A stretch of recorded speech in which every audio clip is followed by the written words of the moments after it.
Computer. ¿Qué tal, amigos? ¿Qué tal? Qué gusto saludarles otra vez.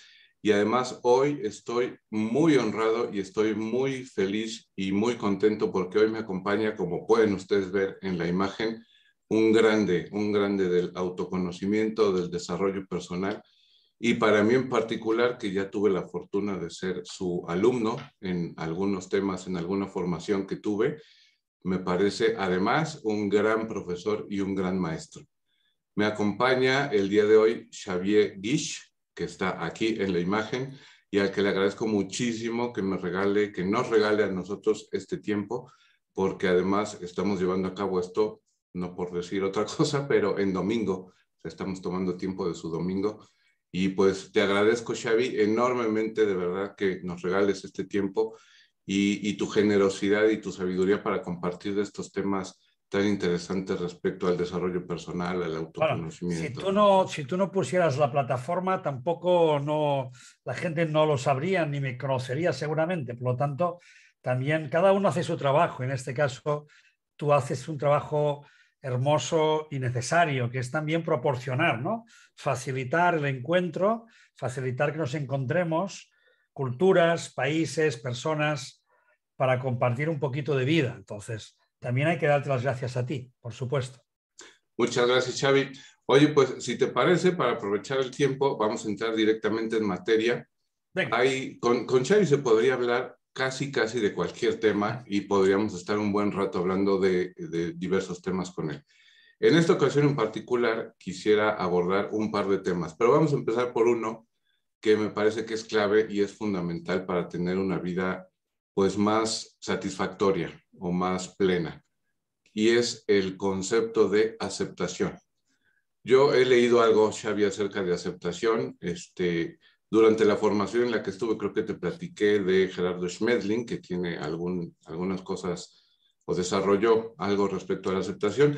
Y una frase que él usaba es, aquello que no eres capaz de aceptar es la única causa de tu sufrimiento. Entonces, yo te preguntaría inicialmente, ¿qué es la aceptación y para qué sirve? O sea, sí ves que es una cosa necesaria para dejar de sufrir. Sí, por supuesto. Ahora citabas a Schmeisling, sí, desde luego hay personas que han trabajado muy bien todo el tema de la aceptología, lo han convertido en eso, casi una ciencia, ¿no? Entonces, bueno, yo he tenido diferentes referentes al respecto. Seguramente el más importante para mí, el primero que me habló de estos temas, fue mi maestro Oriol Pujol Borotau. Oriol Pujol era un venerable anciano cuando yo lo conocí, bueno, tampoco era tan mayor, entonces debería tener unos 65, 70 años, yo creo que estaba ya por los 70. Y se fue a la India, era un jesuita que se fue a la India a evangelizar junto a Vicente Ferrer, que creo que más o menos será conocido más o menos de todo el mundo como referente. Entonces, imagínense ustedes Vicente Ferrer, imagínense ustedes una serie de curitas jesuitas que se van a la India porque querían adoctrinar, querían que la gente de la India, en este caso, pues diferentes regiones de la India, tuvieran pues una evangelización a través de una visión cristiana. Y pues imagínense, unos jóvenes que entran en la India con las ganas de adoctrinar y se encuentran de repente con un mundo, con un país, con una cultura, con una espiritualidad totalmente diferente de lo que ellas habían vivido. Yo creo que les rompe los esquemas por todos lados, les rompe la cabeza y a partir de ese momento ellos fueron los evangelizados, ¿no? Entonces ahí se produjo una tensión muy fuerte en su vida, hasta el punto que los dos, y seguramente otros, abandonaron la orden y tuvieron a bien dedicarse a aspectos, en este caso mi maestro, al desarrollo personal. O sea que, así como Vicente Ferrer se dedicó a hacer obra social, mi maestro se dedicó a hacer crecimiento personal. Se formó de forma extraordinaria en Gestalt, estuvo en la época de Esalen en California, o sea que ahí se formó también con todo lo que en ese momento estaba rompiendo el paisaje que era la psicología humanista, y él se formó mucho en técnicas de Carl Rogers, por lo tanto era un gran maestro del acompañamiento, se sabía acompañar muy bien terapéuticamente, y no solo terapéuticamente, sino en la vida. En la vida. Luego también se formó en Gestalt y la programación neurolingüística, que por aquel entonces ya empezaba a aflorar.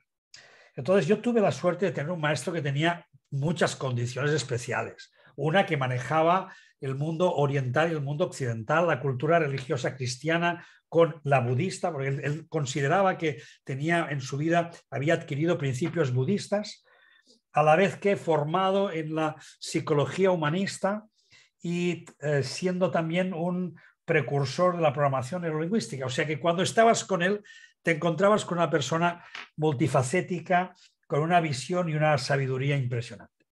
Entonces, Uriol, para mí fue la primera persona que habló de aceptación. Y recuerdo que él lo hacía en los cursos con parejas. Cuando se reunía con parejas, siempre empezaba el curso de la misma manera. Aparte de presentarse, él les decía a las parejas: miren, ustedes les pueden decir a su pareja, mira, cariño, o amor, pero cada uno lo que le diga, hay cosas de ti que me acercan a ti y hay cosas de ti que me alejan de ti. Pero por mí no cambies. Te acepto tal como eres. Si quieres cambiar porque tú lo consideras que puede ser bueno para ti, que sea una decisión tuya. ¿Le podéis decir eso a vuestra pareja?, les preguntaba Uriol. Y Francisco, te tengo que decir que nunca hubo una pareja que dijera, sí, nosotros lo vivimos así, sino que todo el mundo aceptaba una cierta resignación. Bueno, nos resignamos. Bueno, es que claro, como es, pero al final te resignas. Bueno, al final ya aprendes a que es como es, pero no era aceptación completa. Entonces, Uriol añadía en ese momento un aspecto más, que era el decir, fíjense ustedes que todo lo que resisten persiste. En cambio, lo que se acepta se transforma. Eso tenía mucho que ver con una de los productos de la New Age que mi maestro había vivido en Estados Unidos, que Alan Watts ya lo había puesto por ahí, ya lo había dicho. Efectivamente, todo lo que resistes persiste. Jung, el maestro Jung, el psiquiatra suizo, también lo había dicho. Todo aquello que es resistido acaba convirtiéndose en una represión, acaba convirtiéndose en algo que luego verás fuera de ti y no lo aceptarás. Ya sabes tú que yo he trabajado y trabajo el tema de la sombra, por lo tanto el tema va por ahí. Con lo cual, al final vamos a parar a quien mejor seguramente contó esto, que era Gabriel Marcel, que él habló de los misterios y de los problemas. Decía, miren, en la vida hay problemas y misterios. Hay cosas que se pueden resolver, mejor lo aceptamos, o sea, mejor lo vamos resolviendo. Ahí no hay problema. Cuando más o menos es un problema, pero lo puedo resolver, ya la cosa se tranquiliza. Pero ¿qué ocurre con el misterio? ¿Qué ocurre ante esas situaciones de la vida que es que no sabemos qué hacer, no sabemos cómo llevarlas, no sabemos cómo podemos transitar después de la muerte de un hijo, después de una rotura, después de una pérdida grave, después de una enfermedad dura? En fin, hay muchas cosas que acaban siendo un misterio en la vida. Y ahí es donde el maestro decía, efectivamente, ahí es donde cabe el gran acto de aceptación, que es aceptar la vida como un misterio a vivir y no un problema a resolver. Entonces, ahí es donde encauzaba con Alan Watts y encauzaba también con Gabriel Marcel, el filósofo. Efectivamente, la frase que más decía mi maestro era esa: la vida es un misterio a vivir y no un problema a resolver. Si todo lo conviertes en un problema, no va a haber aceptación, porque ahí vas a luchar por conseguir lo que tú quieres, lo que te parece razonable, etcétera, etcétera. Y en parte está bien, porque hay problemas que se pueden resolver. Pero hay cosas que en la vida son muy complicadas. Y seguramente una de las más complicadas es intentar cambiar a otro. Regularmente la aceptación es, o no aceptación, es de personas, ¿no? Ahí está. Entonces, ¿cómo tenemos aún, a pesar de toda la cienciología, perdón, la aceptología es otra cosa, la aceptología, a pesar de los conocimientos de la transmisión que llevamos haciendo desde hace años a nivel psicológico, a nivel espiritual, y fíjate que seguimos cayendo en la misma trampa, de que seguimos queriendo cambiar a los demás. Y yo un día me encontré con un psiquiatra que yo lo había leído bastante. Era un hombre que no era muy conocido en el campo del autoconocimiento. Él había ejercido en un hospital de psiquiatra toda su vida, Ruggieri Armengol. Y Ruggieri Armengol escribió un libro fantástico que se llama Dolor y Felicidad. Entonces, un día coincidimos en un programa de radio y él ya estaba para jubilarse. Y le digo, oye, Ruggieri, tú que tienes tanta ya experiencia con el ser humano, que has tratado tantas personas y los has tratado en sus mayores dificultades, ¿cuál es el problema del ser humano? Y me decía, mira, el único problema es la generación de expectativas. Tenemos demasiadas expectativas sobre nosotros mismos, demasiadas expectativas sobre los demás y demasiadas expectativas sobre la vida. Y eso es lo que lleva al sufrimiento de las personas. Porque entonces caemos en la trampa de no aceptar la realidad o lo real. A mí me gusta más hablar de lo real que de la realidad. Si quieres, luego cuando hablamos de creencias ya te lo cuento. Pero para mí es abrazar lo real. El acto de aceptación es ese. Aceptar lo real. Aceptar lo que es. Luego ya vendrá lo siguiente. Todo lo que resistes persiste. Lo que aceptas se transforma. A partir de la aceptación puede venir el cambio. Puede venir el empezar a hacer alguna cosa para darle la vuelta a aquello que nos parece que es injusto, que no está bien. Pero el primer paso siempre es la aceptación. Acepto incondicionalmente lo real. Eso los estoicos también ya lo llamaban de alguna manera así. Yo recuerdo en mis estudios filosóficos donde los estoicos, que siempre me han encantado, pues ya hablaban de esto, ¿no? Maestro, ¿cuál es el secreto de tu sabiduría y tu felicidad y tu serenidad? Sobre todo tu serenidad. Decía, entregarme incondicionalmente a lo inevitable. Por lo tanto, ante aquello que sucede, ante aquello que es, no nos queda otro remedio que empezar por aceptar que es así. En cambio, los problemas empiezan cuando ya no aceptamos eso. No, pero es que no debía ser así. Eso tiene que ver con la expectativa. Ahí está. Entonces, no tenía que ser así porque la expectativa que teníamos, porque lo que se supone, ¿no? Por ejemplo, una cosa muy habitual y difícil de entender, ¿no? Que a veces cuando uno visita hospitales y sobre todo hospitales de niños que están con cánceres y que mueren, y siempre el razonamiento de la mayoría de la gente es que esto no debería suceder. Un niño no debería morir. Tiene una vida por delante. No, esto no debería ocurrir. Es una desgracia. Es terrible. Entonces, fíjate cómo tenemos principios ordenadores de la existencia, no a partir de cómo funciona la existencia, sino a partir de cómo funcionamos nosotros y cómo creemos que deberían ser las cosas. Y ahí es donde se genera expectativa sobre mí. Tú imagínate una persona que te diga, como yo me he encontrado tantas y tantas veces, ¿no?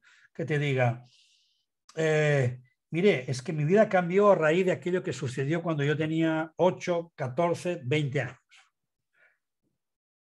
Y no me lo quito de la cabeza, porque eso no debía haber ocurrido. Y ahí está. Entonces, decimos, no, esa persona aún, a pesar del paso de los años, sigue sin aceptar que eso que ocurrió no debía de haber ocurrido. En lugar de decir, bien, ocurrió, o por supuesto, desagradable, por supuesto, impactante, por supuesto, traumático, por supuesto, esa es la consecuencia, por supuesto. No le quitamos ningún valor, simplemente estamos diciendo, el primer paso para vivir serenamente en la vida es aceptar. Aceptar, claro, si uno ya vive, Francisco, lo entenderás muy bien, si uno ya vive con pocas expectativas, si uno ya en su vida va desarrollando la capacidad de no desear apenas nada. Si uno va desarrollando en su vida una capacidad de abrazar lo real como eso que es, seguramente va a crear las mejores condiciones y se va a entrenar maravillosamente para poder hacer actos de aceptación. Si no, no va a poder ser. Entonces, ¿cómo podemos trabajar la aceptación? Pues justamente entregándonos, justamente dándonos, justamente cuando nos rendimos. Y fíjate que esta palabra es como un paso más a la aceptación. Ya no hablo solo de aceptar, porque a veces se puede entender la aceptación como una resignación y repetimos, no es así, sino la aceptación como una rendición. O sea, rindo esas expectativas, rindo lo que me había imaginado, rindo lo que yo quería que fuera, rindo todo eso y me ofrezco. Señores, renuncio a la lucha. Renuncio a la lucha, aquí estoy. Me ofrezco. Y ahora, en mi ofrecimiento, pues que sea lo que tenga que ser. Pero si no hay ofrecimiento, si no hay rendición por esta parte, entonces siempre va a quedar ese granito de resignación, siempre va a quedar un poco ese ego que nos sigue diciendo, pero yo tengo razón, pero lo que yo veo me parece que es lo justo. Entonces no tenemos la capacidad de hacer una auténtica y profunda aceptación. Por lo tanto, no, ya ves que no soy capaz de darle una definición a la aceptación, que es lo que tú me pedías, pero sí le he puesto un contexto y creo que hemos ido a parar más o menos a cosas que probablemente tú también ya sabrás, te habrán dicho, y sobre todo si has abrazado la aceptología, sabrás que las cosas van un poquito por ahí. Y seguro que hay algunas otras frases que pueden contarlo mucho mejor. Pero es lo que yo te puedo contar de lo que yo he vivido sobre la aceptación. Y es clave, como dices, para una vida serena, ¿no? En la medida en la que no tengo esas expectativas sobre lo real, entonces no tengo nada que aceptar, porque simplemente me entrego a lo que sucede. Exacto.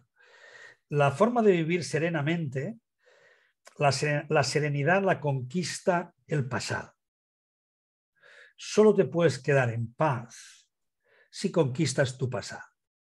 Mientras tu pasado no lo acabes de aceptar, mientras en tu vida no haya aceptación del pasado, vas a estar peleándote todavía con viejos fantasmas, te vas a pelear con hábitos, te vas a pelear con represiones, te vas a pelear con aspectos que simplemente no se acaban de resolver en tu vida. Por lo tanto, si eso está ahí, va a estar llamando a la puerta continuamente y te va a fastidiar el presente y el futuro. Con lo cual, seguramente, hablando en general, la mayor aceptación seguramente es aceptar tu pasado. Luego hay que aceptar también tu presente. Y tu presente, ¿qué tienes que aceptar de tu presente? Amar lo que amas. El amor es el que conquista el presente, porque solo puedes amar en presente. Solo puedes querer lo que ahora está aquí. Porque el que se fue o lo que querí, lo puedo recordar con mucho cariño, con mucho amor, puedo sentirlo de nuevo, pero no lo estoy amando ahora mismo, ¿no? Por lo tanto, la aceptación mayor en el presente es esa entrega, es entregarse a eso que amo, pero entregarse. No empezar a ponerle condiciones, ya empezamos con las condiciones. No, pero tiene que ser así como a mí me gusta. Por ahí vamos a tener problemas. Y el futuro también se conquista aceptando justamente la entrega a lo que venga. Me entrego a lo que venga. Porque lo que venga es lo que me va a poder abrirme a lo que venga con esperanza y confianza, es lo que me abre mi auténtica libertad. Entonces, ahí es donde yo también debo de aceptar lo que la vida me trae.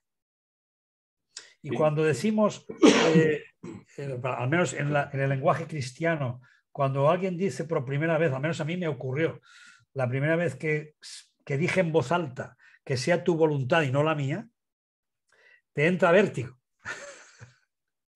Te entra un vértigo terrible, porque piensas, madre mía, ¿y cuál va a ser la voluntad de la vida? ¿Qué me va a traer la vida? Pues mira, lo que traiga es lo que va a ser.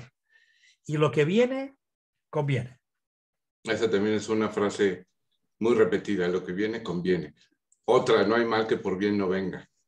Y bueno, hay un sinfín seguramente. Hay un sinfín. Xavi, antes de pasar al siguiente tema, te preguntaría cuál sería la diferencia que tú identificas entre aceptación y resignación, que ya nos decías que evidentemente no es lo mismo. No, no es lo mismo, pero en la resignación siempre hay un punto donde, primero, no hay aceptación del todo, no hay aceptación, sino hay un me aguanto, hay un no me queda otro remedio. Bueno, lo tolero, bueno, dejémoslo pasar, pero me quedo con una actitud interior en la que no estoy fluido, no estoy en paz, sino me quedo con algo dentro. Y cuando me quedo con algo dentro, este algo dentro, tarde o temprano, va a aparecer y va a estropear probablemente un buen día. Por lo tanto, sí, mejor no resignarse, sino aprender a aceptar. O sea, en la resignación no hemos soltado la lucha. No. ¿Podría decirse de esa manera? No hemos soltado la lucha o la hemos medio soltado. Es como decir, bueno, no me queda otro remedio, pero si fuera por mí... Ya. Entonces, todavía estás ahí, todavía estás en el ego, todavía estás en tus convicciones, etcétera, etcétera. ¿Qué significa? Aún no has entendido que el otro es el otro y que tienes que medir cuál es tu relación, la que quieras tener con el otro. Porque mucha gente vive al otro como a sí misma, pero en un sentido de lo que le ocurre al otro lo vivo yo como si fuera conmigo mismo. Es decir, que estoy tan pendiente y llevo tan metido al otro o a los otros dentro de mí que estoy atrapado continuamente en sus vidas y en lo que están viviendo porque forman parte de mí. Entonces, como si fueran una parte de mí. Por eso no acepto. ¿Por qué? Porque los vivo como si fueran yo. Pero señores, es que el otro nunca va a ser tú. Nunca. Aunque sea tu hijo, aunque estés, bueno, pero así unidito, aunque hayas tenido una noche fantástica con un orgasmo celestial que te ha hecho fusionar cuerpo y mente y alma, pero ha sido un instante. Luego volvemos a las unidades.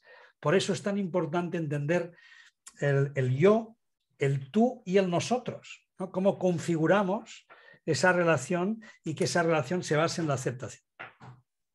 Muy, muy interesante, Xavi. Aquí aprovecho para recomendarles a todos quienes están presentes aquí, que nos están escuchando. Xavi tiene en su cuenta de Instagram, que vamos a dejar o estoy dejando en la descripción de este video, una serie muy, muy interesante de videos de autoconocimiento. Creo que sí se llaman así, ¿no, Xavi? Autoconocimiento. Sí, las claves del autoconocimiento. Cada mes hago un live en Instagram. Luego también lo cuelgo en YouTube, por lo tanto me pueden encontrar tanto en YouTube como por Instagram. Y ahí van a encontrar conferencias largas, porque yo no soy, ya ves que no soy incapaz de hacer una cosa de un cuarto de hora. Entonces, mi característica es que lo siento, pero quien quiera escuchar tendrá que armarse ahí un ratito. Y suelen durar 40, 50 minutos, casi una hora. Pero son claves importantes que creo que vale la pena tener en cuenta. Y además, el hecho de que puedas escuchar una conferencia que te va de principio a fin y que te da la posibilidad que la vuelvas a escuchar y que aquello que no entendiste lo puedes volver. Yo creo que eso ayuda mucho a que la persona pueda situarse. Lo que pasa es que vivimos ahora en la moda de los tips, entonces todo el mundo te pide 5 minutos. Y yo soy incapaz de eso porque creo que la estructura humana es tan compleja que no la podemos reducir a 5 minutos. Pero bueno. O los 30 segundos de TikTok. Hoy, si en 30 segundos no decimos algo, imagínate, ya va a ser difícil que nos pongan pero atención. Bueno, son los tiempos que vivimos. Sí, en cualquier caso, yo sí les recomiendo que se den una vuelta por ahí. Lo dejo en la descripción porque habla de estos temas y otros muy, muy interesantes de las claves del autoconocimiento. Creo que vamos en el 15, ¿no, Xavi? Creo que llevas... Vamos por el 15. Vamos por el 15. Entonces, se los recomiendo. Y pasando al siguiente tema, Xavi, que yo creo que también está muy ligado con esto de lo que hablábamos, por el tema de las expectativas, de qué es lo que yo espero que suceda o cómo yo espero que sean las personas, etcétera. Plantearte el tema de las creencias limitantes, que en mi modo de ver, obviamente no soy experto en esto, pero en mi modo de ver, pues tienen que ver con las expectativas. Si yo tengo una creencia respecto a cómo debe ser algo, obviamente tengo una expectativa de cómo debe suceder ese algo o cómo debe ser una persona, etc. Y entonces es como viene después, si no corresponde con lo real, pues donde viene la no aceptación. Ahí está. Pero entonces, ¿qué es lo que nos puedes platicar de las creencias limitantes? Primero, que así como una descripción, ¿no? Para la gente que no sabe de esto. Bueno, una creencia es un punto de vista, siempre es una manera de ver el mundo, siempre es una opinión, es una forma que yo le doy a lo que ocurre fuera de mí.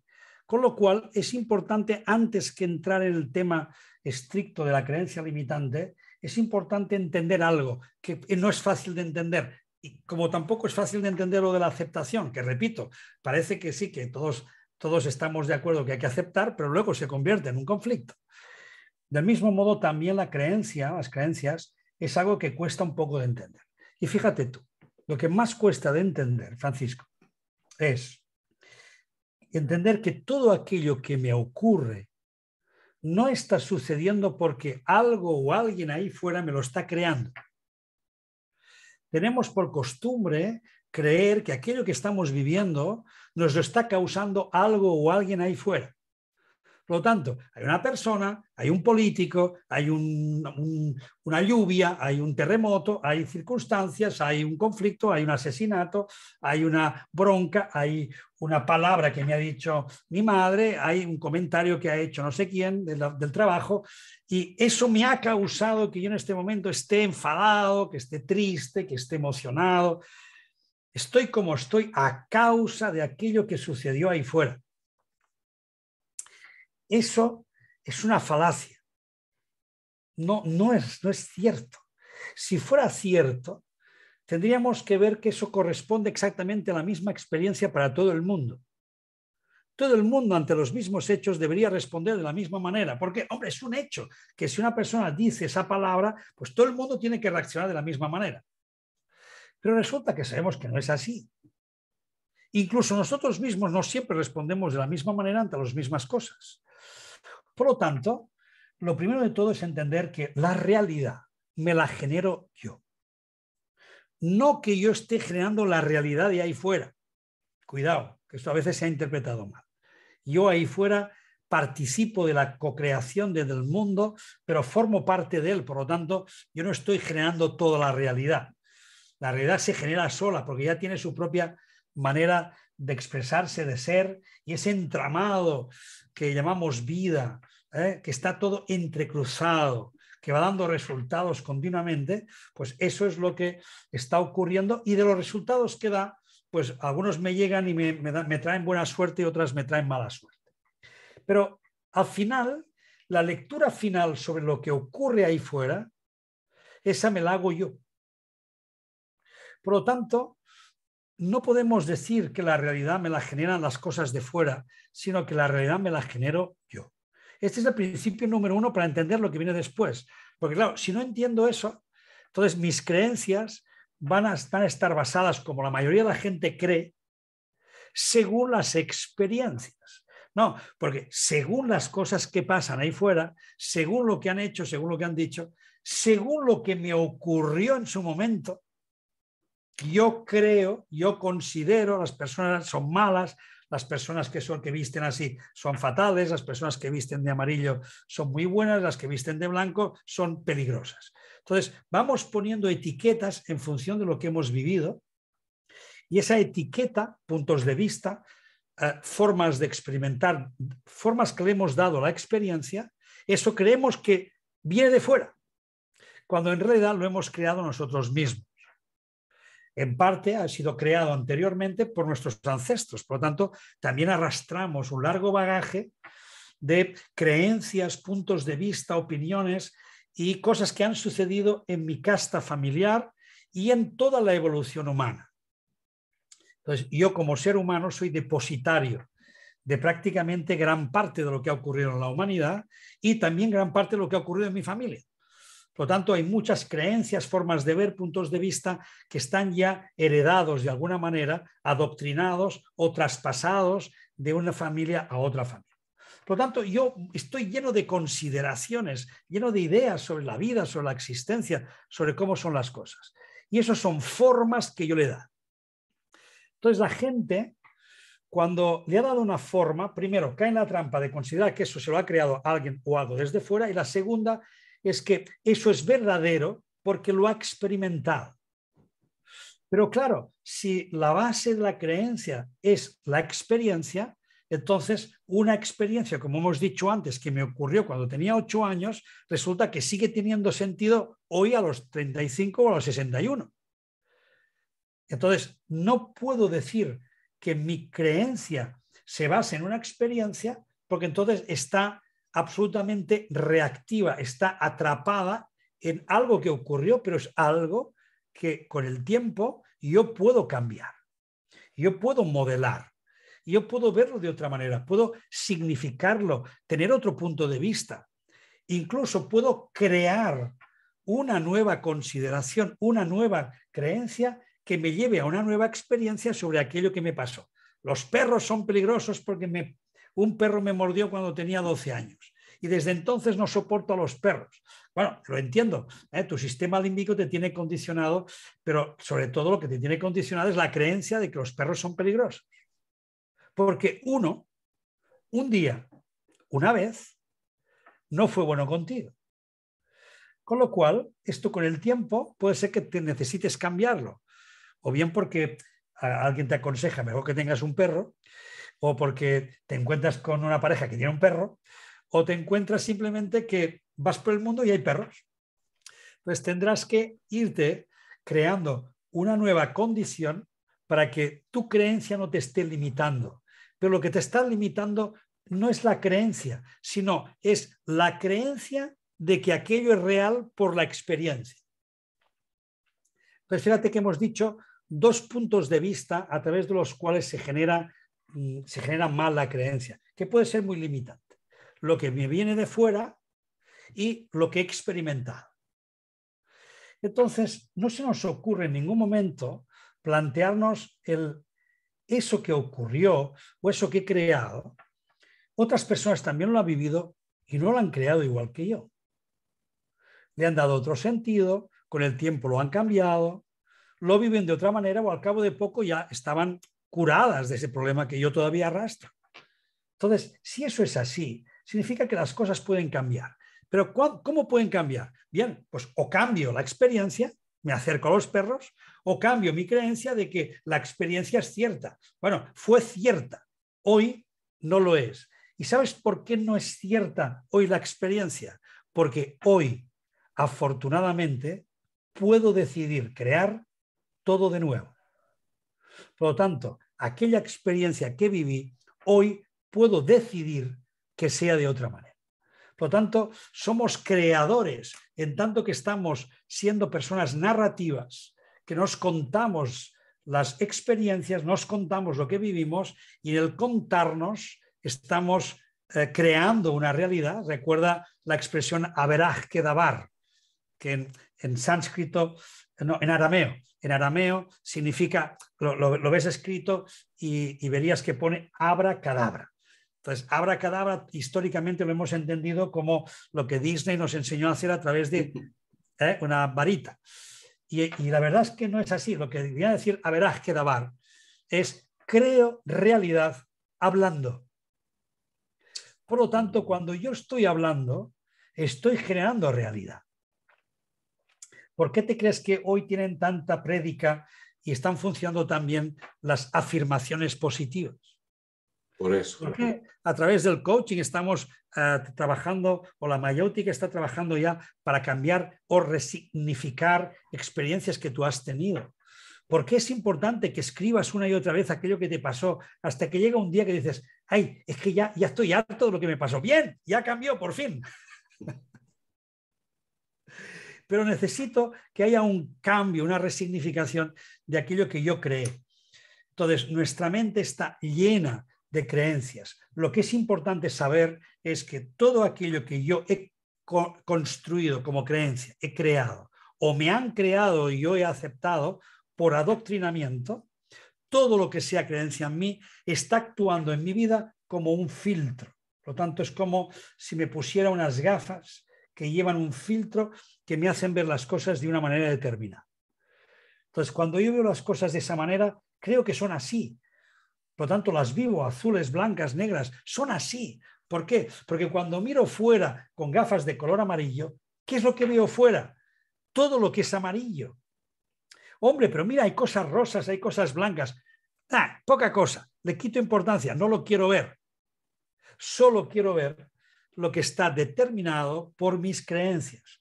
Por eso son tan importantes el trabajo con creencias y el darse cuenta de cuáles son nuestras creencias limitadoras, porque esas creencias limitadoras son las que están actuando en nuestra realidad. Dicho de otro modo, al final se produce la profecía autocumplida. Acabo generando que ocurra aquello que yo estoy creyendo.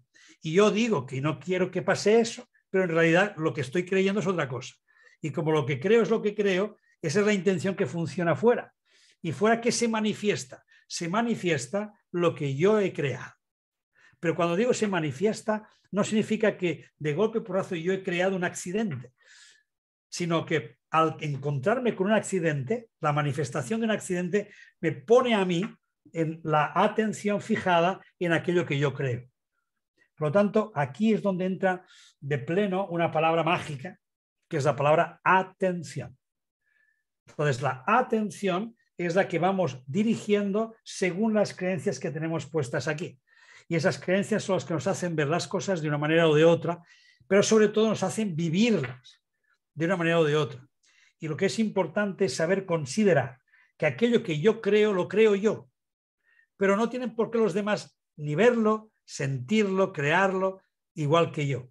Por eso tenemos, por suerte, tantos puntos de vista, tantas formas diferentes de ver, sabiendo que cada elección, cada cosa que estamos creando o que yo estoy considerando no deja de ser una creación propia. Y aquí hay otra frase, hablando de las frases, que también se dice mucho: lo que crees, lo creas. Sí. ¿No? Hablando de creencias y sí, de la manifestación de la que hablamos. Sí, es lo que estaba diciendo ahora. ¿eh? Lo que estás creando se va a manifestar fuera, pero por un simple hecho de atención, repito, no porque tú estés, ya digo, que se te ha metido en la cabeza, y ha sucedido. Bueno, es que acaba sucediendo porque es que estás poniendo la dirección ahí y estás poniendo el empuje, estás poniendo la fuerza. Quizás un caso muy típico es el de la celosía, ¿no? Los celos, la celotipia. Entonces, pues claro, si yo empiezo a imaginarme cosas de mi pareja y empiezo a sospechar y empiezo a buscar en el móvil y si empiezo a buscarle con quién se encuentra y si un día lo encuentro pues haciendo una birra con una persona y riendo, pues ya estoy teniendo las pruebas. Entonces recojo la cartera y tiene una tarjeta de no sé quién que no conozco, pero es que ya está. Ya está. Se creó una realidad. Y como esas las que tú quieras. Por lo tanto, tenemos una gran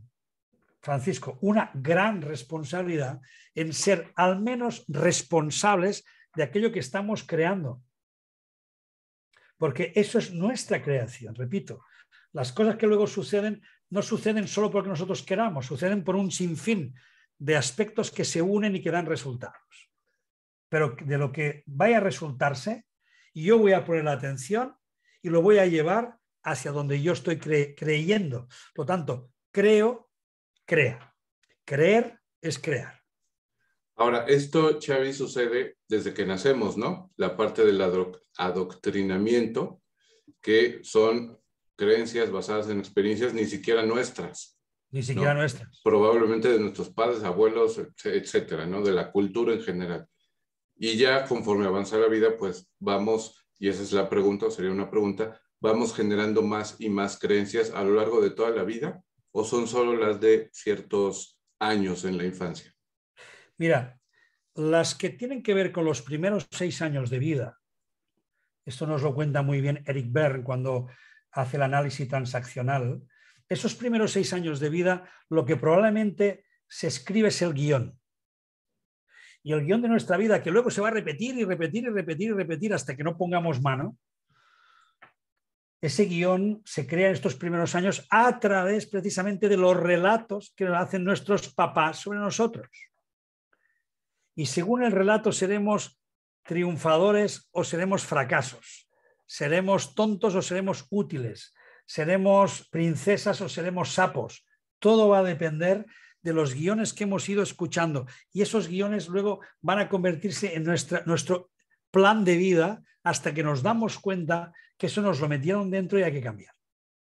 Y ahí es donde, ya sabrás tú, que es donde incidimos e insistimos en la importancia de trabajar el autoconocimiento.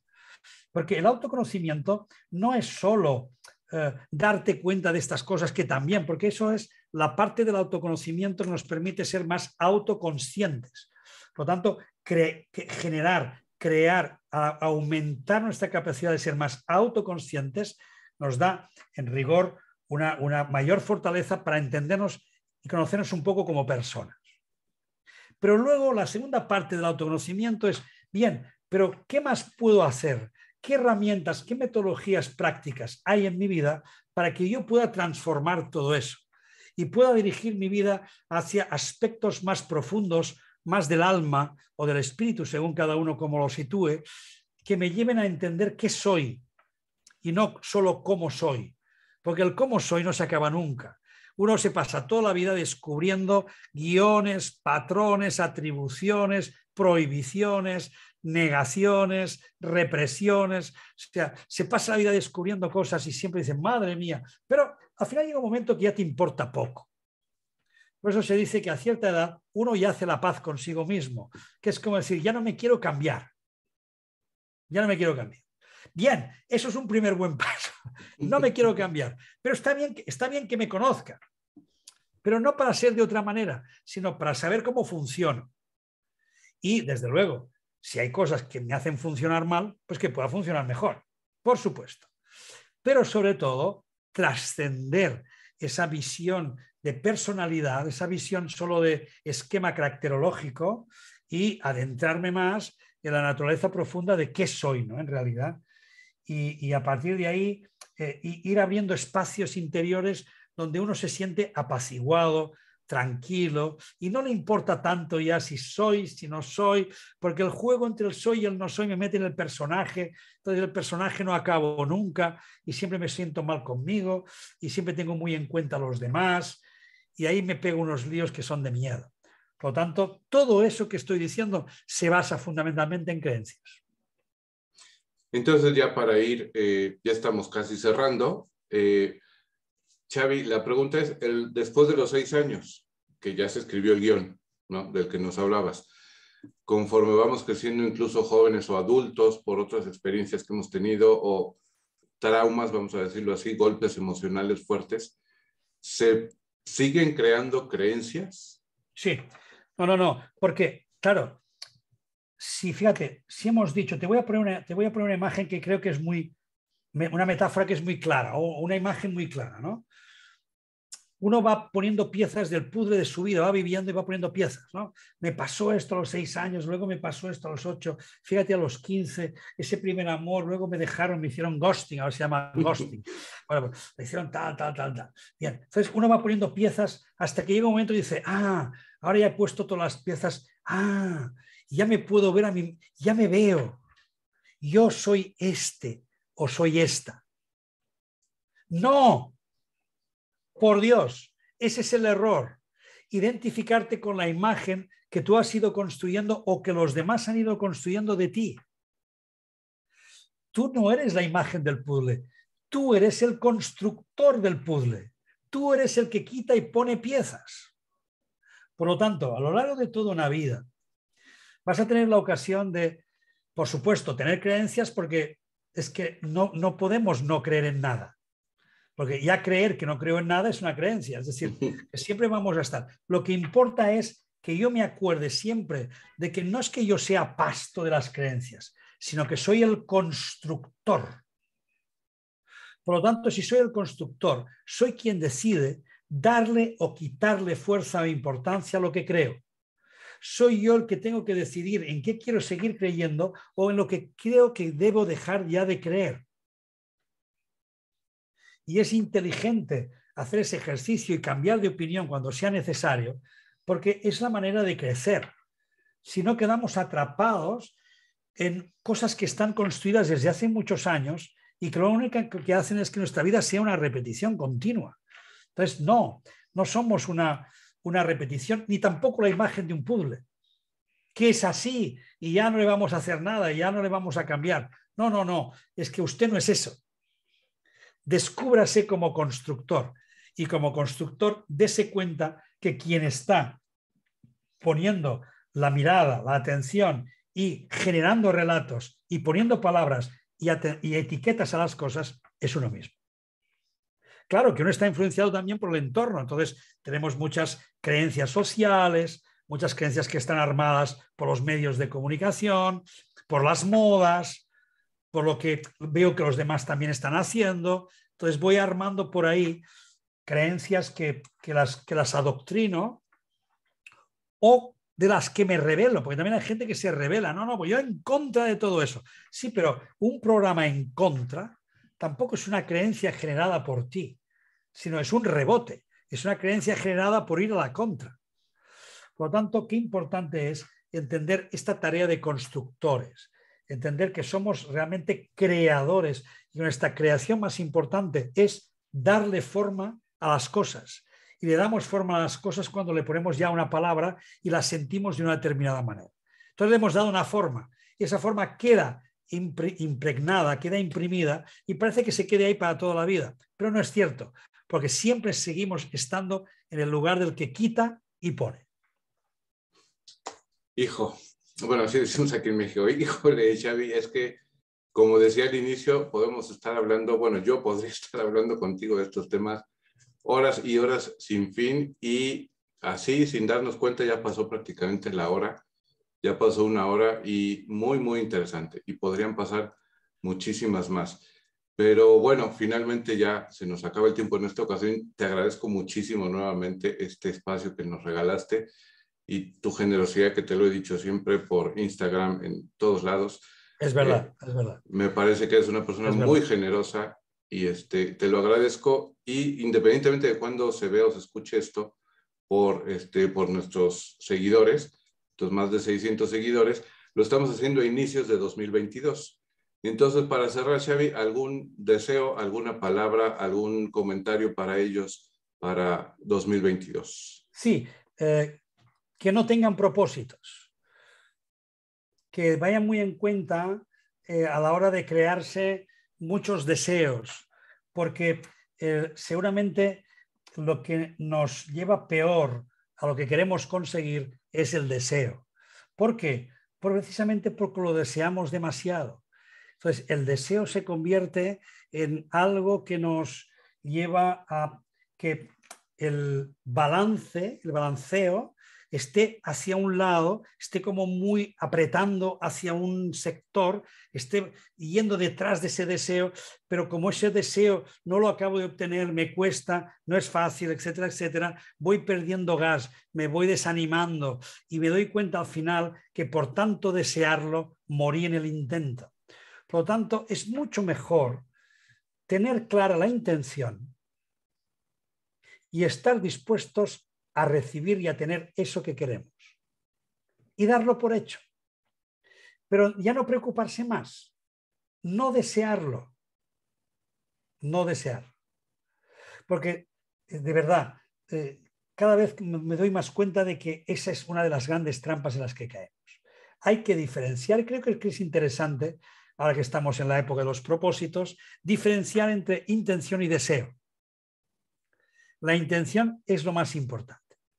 Tengo que tener clara la intención, tengo que hacer marcar el objetivo claramente y luego desapegarme totalmente del resultado, desapegarme totalmente del deseo, quitarle toda importancia a mi intención, sino simplemente trabajar día a día, cada momento para lograr mi intención.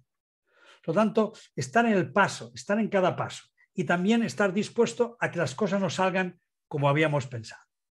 Por lo tanto, si algo le sirve a alguien esta reflexión, pues adelante. Pero es lo que te puedo decir sobre los propósitos. Ahora que todo el mundo... Es que me da un poco la risa, Francisco, lo entenderás, porque llega un momento en la vida, no sé, supongo que debe ser la edad, pero llega un momento en la vida donde incluso recibir durante 15 días seguidos, tenemos que amarnos, estamos en la prosperidad, que hay amor y salud en nuestra vida, es que me suena todo tan falso. Me suena todo tan exproceso. Me suena todo tan vacío. Me suena tan decir por decir. Que bueno, incluso entendiendo la buena fe de la gente que lo hace con muy buena intención y con mucho amor, seguro que mientras lo hace tiene mucho amor, luego no puede ser que nos dure solo 15 días. Eso tiene que suele estar ahí. suceder con los propósitos de Año Nuevo, ¿no? Eso tiene que estar ahí siempre, no solo ese momento de recordarlo porque ahora toca. Entonces a uno se le llena el móvil, se le llena el ordenador de mensajes. Dice, pero todo esto ¿para qué? Todos diciendo lo mismo. ¿Esto realmente tiene sentido? Bueno, si lo tomamos como si fuera una conciencia universal, donde todos meditando a la vez en amor, todos meditando a la vez, fuéramos capaces de no mandar un mensaje, no mandar un saludito para quedar bien, sino estuviéramos conectados auténticamente con ese amor, con esa paz, entonces sí que tendría sentido. Y entonces seguro que subíamos la vibración del planeta. Pero cuando lo hacemos así, de esta manera, mira, me sabe mal, pero le quita un poquito de fuerza a lo que podría ser algo muy grande para el ser humano. Pero bueno, lo iremos haciendo, seguramente lo iremos haciendo cada vez más. Llegaremos ahí. Y mira, esta reflexión de Año Nuevo, resulta que es útil para todo momento de la vida, esto que nos dices ahora, no solo para Año Nuevo. Pues Xavi, nuevamente mil gracias por este espacio y a todos quienes nos ven, nos escuchan, y ojalá que les sea útil. Nos vemos en una próxima ocasión, quizá también con otro maestro como Xavi Guix, y si no, pues solo conmigo, aunque no sea maestro. Muchas gracias. Bueno, Francisco, que tú has hecho ya muy buen viaje, ¿eh? Ahí estamos. Estás en el viaje, estás ahí, estás de viaje, ¿eh? Estamos en el viaje, así es. Por tanto, al menos tu viaje lo puedes contar. Eso sí, eso seguro, pero con muy buena intención, por supuesto. Claro que sí. Muchas gracias a todos.